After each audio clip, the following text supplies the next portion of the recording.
The Legend of Zelda Tears of the Kingdom features a world that rivals and in many ways even surpasses that of Breath of the Wild in terms of its scope. Whether you're new to Zelda's open world format or you know Hyrule like the back of your hand, you should expect things to have changed in many unexpected ways, including where to find armor, great fairies, towers, and many more secrets. There's a lot to unpack both in the opening Sky Island tutorial area and once you arrive back on the surface, and it's easy to get lost and not know what to do next. So to help out, we've compiled some of the most essential things to do first in Tears of the Kingdom. First up, you're going to want to get the warm leggings. The Great Sky Island is where you'll spend the first hour or two of your adventure, learning the ropes in a format that's fairly similar to Breath of the Wild's Great Plateau. But certain aspects and the abilities you collect will change things up. One thing that has not changed is the importance of finding a way to stay warm in cold weather environments. Aside from eating cooked peppers, sunshrooms, or making elixirs from warm Darner dragonflies, the best way to stay warm is to find suitable clothing. And one piece of armor on the Great Sky Island just happens to fill that role. Once you've survived the cold trek up the snowy eastern part of the island to the Gutan Back Shrine and gained the ability to ascend, you can use it right outside the shrine on the wooden ledge coming from a large hollow tree trunk at the top of the mountain. Look inside the trunk to find a small recess in the corner that holds a green Zonite chest. Open it to reveal the archaic warm greaves. This item will negate any freezing effects in basic cold temperature zones, and when combined with some cooked spicy peppers or applicable food, will fully negate even the most frigid environments you'll find. Next up, you're going to want to stockpile Zonite devices. Exploring the Great Sky Island will also begin to teach you the importance of Zonite devices, such as things like fans, wing gliders, and portable cooking pots. Many places you explore may sometimes have remnants of these devices that you can find and use, but nothing beats being able to summon them at will. Luckily, such a way exists in the form of Zonai device dispensers, which are large globes filled with capsules like a toy machine. In exchange for tossing in Zonai charges, easily gained from defeating constructs or looting broken down relics, you'll gain a large amount of capsules that fit in your inventory and have no upper limit. Be sure to stop by the 2 dispensers on the island before heading down to the surface, and keep a good amount of devices like fans that you can take out whenever you find an abandoned vehicle in need of a good push, or wing gliders to get around between Sky Islands. Note that each device dispenser has a set variety, so you should always be on the lookout for more dispensers all over the place to broaden the devices you can pull out at any given situation. Next up, here's a familiar one: explore Hyrule Castle. When you first descend back down to the Kingdom of Hyrule, it's always tempting to run off and see what's changed, or get sidetracked exploring a newly opened cave. But hear us out. Play along with the main story quests for just a bit. An early short main quest will involve you delving into the ruins of Hyrule Castle, or rather, what's been left behind on the surface. Thankfully, since the Guardian robots of Breath of the Wild are no more, the castle ruins are surprisingly light on enemies. Be sure to check out the first gatehouse and dining hall to find a bunch of weapons and items that have been left behind. The real treasure can be found in the guard's chamber, but be warned, getting there is a little tricky, as a guard posted outside will turn you away until you advance the story. If you want to sneak past him now, look for a balcony on the ridge above, past the gatehouse. This room leads downstairs where 2 extremely tough enemies are hiding, but if you sprint through and down the left hall to the second passage on the left, they'll stop chasing you. There are a ton of weapons stashed here, but you'll need to skirt around 2 black bokoblins hiding under stairways. Head to the right side of the chamber and climb up around the broken stairs to the back of the room. Then Ultra Hand a makeshift bridge to the corner, and you can find a chest holding the Royal Guard uniform, which grants 4 defense right out of the gate. Next, you want to get the paraglider. Hold off on racing away from Central Hyrule to explore for just a bit longer, and be sure to check in with Purah after returning from the castle so they can activate the first Skyview Tower. In order to log more map points, they'll need to shoot you out of towers now, and thankfully, they'll give you back the paraglider first. With all the skyward exploring you'll be doing, the paraglider is absolutely essential for getting around, and you'll even be able to customize it later at the Hateno Dye Shop after finding new paraglider materials. Then you'll want to get a horse. Again.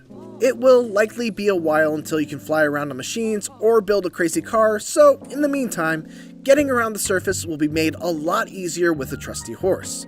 Luckily, you should be able to spot a few just to the west of Lookout Landing. Horses spook easily, so if you have trouble approaching them, you may find it easier to surprise one from the air and shoot out of the nearby tower for height, and then mash the L button with your remaining stamina to calm it down, using stamina replenishing food if you run out.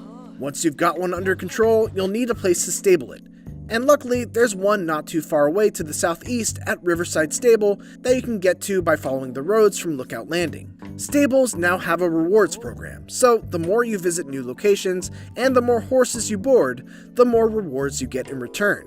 As an added bonus, if you have save data on your Switch from Breath of the Wild, any horses you've stabled in the previous game will be ready and waiting for you. While you're stabling your horse at Riverside Stable, look around the back for a well that you can climb down. There are tons of wells hidden all over Hyrule that have their own secrets, and this one includes a well hunter woman who will start paying you for every well you visit and catalog. And then offer a fruit to the cherry blossom trees. An interesting mystery awaits you at various pink cherry blossom trees scattered around the surface of Hyrule, and one is located just to the east of the Hyrule Castletown ruins. By placing a fruit in the bowl at the foot of the tree, you'll find that nearby cave entrances, wells, and points of interest now emit a glowing blue light, and will continue to do so for a short duration. Use this feature in conjunction with your Purrpad's zoom and map marking feature to mark interesting spots, and come back to them later when you're up for exploring. Then you're gonna want to go into the depths. Another early main quest you shouldn't pass up before running off to explore the wild world becomes available after getting your paraglider. Robbie will want your help investigating giant chasms that have appeared all over Hyrule, leading to a terrifyingly enormous underground region known as the Depths. By helping him out and diving into the Hyrule Field Chasm, you can catch up with him somewhere in the darkness by using Bright Bloom Seeds to navigate off to the west. He'll then activate the Purrpad's camera function, which is necessary to undertake many other side quests in the world. And we'll also unlock the Hyrule Compendium feature to help keep track of the many creatures and items you find in your travels. And then you're going to want to help the Monster Control Crew. Not far south from the Hyrule Field Chasm, you can spot Captain Hose with a militia aimed on taking out hordes of monsters, and they could really use your help. Agree to help them, and they'll move on to a fort by the Hyrule Garrison ruins. It will be a big and chaotic fight, but worth your while for clearing out monster hordes. Plus, you'll earn money for your trouble and can help yourself to all of the monster parts and weapons left behind by the battle. There are plenty more of these battles that can happen in every region, and may often block your progression into new areas, so having the Monster Control Crew to help you out is always a bonus. Next up, fix that poor guy's sign. No matter where you end up traveling in Hyrule, you're sure to find a strange sight in the form of a man named Addison struggling to hold up a sign for the Hudson Construction Company. These are fun little puzzles that almost always have a different twist on trying to help him keep the sign from falling down when he lets go. Luckily, there's always construction supplies nearby to craft a sturdy support, at which point you can tell him to try letting go. If it works, he'll always reward you with pretty good stuff, including money, food, and tickets that let you sleep at any stable free of charge. Then you're going to want to get tips on armor locations. Like Breath of the Wild before it, Tears of the Kingdom has tons of different armor and clothing options to find while you explore. While you can buy some basic armor in Lookout Landing, you'll probably want to start looking for armor that adds bonus effects. Luckily, there are travelers who can help point out possible armor locations for you. If you head south and east on the road towards the Dueling Peaks, you'll likely run into a woman dressed in mushroom-themed clothing named Mishi. She happens to be a fashion hunter, and knows rumors of the locations of Misko's treasure, a bandit who hid away different types of clothing. Speaking to her in central Hyrule, she'll tag the locations of 3 caves that hold armor that will help you climb, increase your attack power, and reduce electric damage. She'll also mention to keep an eye out for her in other regions, and she'll even give you more tips on where to find armor across all the land. And then, find Impa and the Geoglyphs. You may have noticed them on your dive down from the Sky Islands, but strange patterns and glyphs have appeared all over the land, and are usually visible from high up in the air. These serve a special purpose, but you'll need to undertake a quest to divine their true nature. Head west and north from Lookout Landing to reach the new Serene Stable in the Hyrule Ridge area, which is on the path towards another Skyview Tower.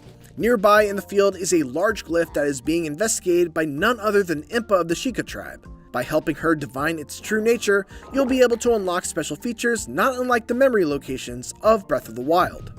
And then of course you're gonna want to locate Hestu.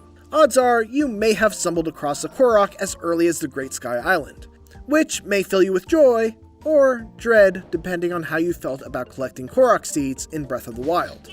And where there's Korok seeds, there's a big old tree fairy named Hestu who needs some to fill his magical maracas. Sure enough, if you travel up the path northwest from New Serene Stables towards the Lindor's Brow Skyview Tower, you should spot the guy being menaced by a pair of angry trees. Defeat them and you'll be able to start trading in Korok seeds in exchange for expanding your weapon, bow, and shield inventory, which is just as important in Tears of the Kingdom as it was in the previous game. Just like last time, however, you'll only be able to give him a few Korok seeds before he runs off. But luckily, his next appearance won't be far away. He'll talk about traveling east where lots of people are, and you've actually already been there. Lookout Landing.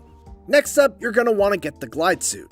Since you just found Hestu below the Skyview Tower in Hyrule Ridge, it's best to go ahead and unlock it and expand your map. Doing so will also put you high in the sky right next to a large chain of circular islands to the southwest. If you land on the highest platform and activate the special panel, it will trigger a series of floating rings you can dive through to the lowest island, where a construct will congratulate you and suggest doing an official ceremony. Complete this task once more in a certain amount of time, and you'll be rewarded for completing the ceremony with your very own glide suit. This new special armor will increase your movement capabilities when diving at high altitudes, letting you have better control over landing on distant platforms. Finding similar challenges on the other sky islands above Hyrule will reward you with the complete set, and drastically improve your handling in the air.